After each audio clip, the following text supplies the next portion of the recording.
So I just read Magnus the Red, Master of Prospero by McNeill, and it was pretty confusing.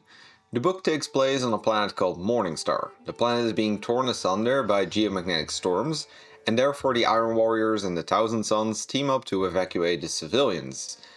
The book, however, also has a meta plot similar to the Lehman Russ book, where the book is actually a flashback inside a bigger overarching story.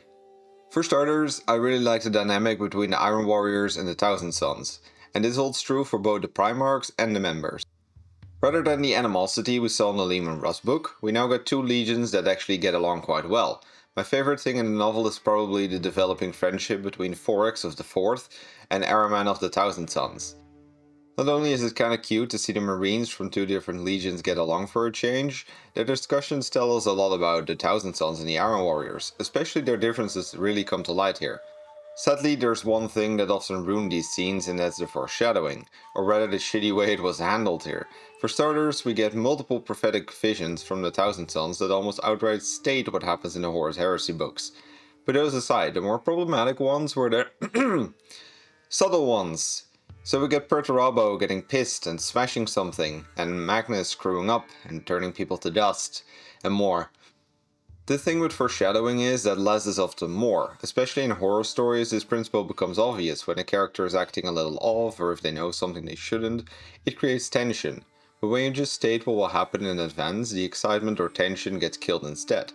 So in this book, where the foreshadowing is so obvious and forced, it only really drags the story down. The other main problem I have with the book is the ridiculously rushed and complex story structure. Already in Lehman Russ we saw such a meta plot construction, and there as well the book was a bit too short to really pull it off, but this book takes it even further. In a book of novella length we get like 5 smaller plots, a meta plot, and an overarching story with tons of plot twists. I have to say that some of the plot twists were actually quite cool, but the rest was so rushed that by the end of the book it just becomes a confusing mess.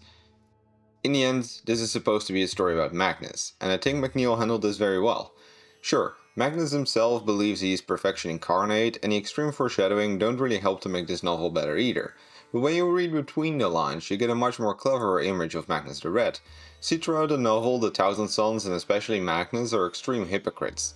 They criticize the Iron Warriors for just seeing lives as more numbers to add to the calculation, while at the same time Magnus is very much willing to sacrifice lives for his personal gain. Whether it's spending precious resources to search for artifacts that could have been used to save hundreds of lives, or prohibiting his sons from using their powers. Sure, when this is pointed out to Magnus he gets very upset, but in the end, because of his arrogance, he still refuses to change the way that he acts. Now before we get to the rating, I'd like to add that this book contains many characters from other novels by McNeill, mainly Angel Exterminatus and A Thousand Sons. I've heard some say that this sucked, while many others praised the ties to those books. I have not yet read those books however, so I really can't comment on this.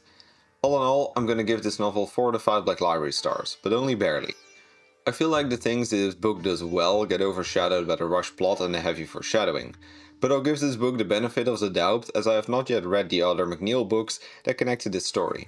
For Thousand Sons and Iron Warrior fans, this is a great book, but for others there's definitely better options available.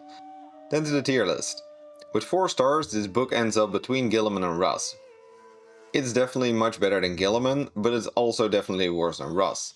In a way, it's funny how similar this book is to the Russ book, but then with an even more complex plot structure and foreshadowing as thick that even a blobfish would get it. Anyway, that's all I got for you today. Bye!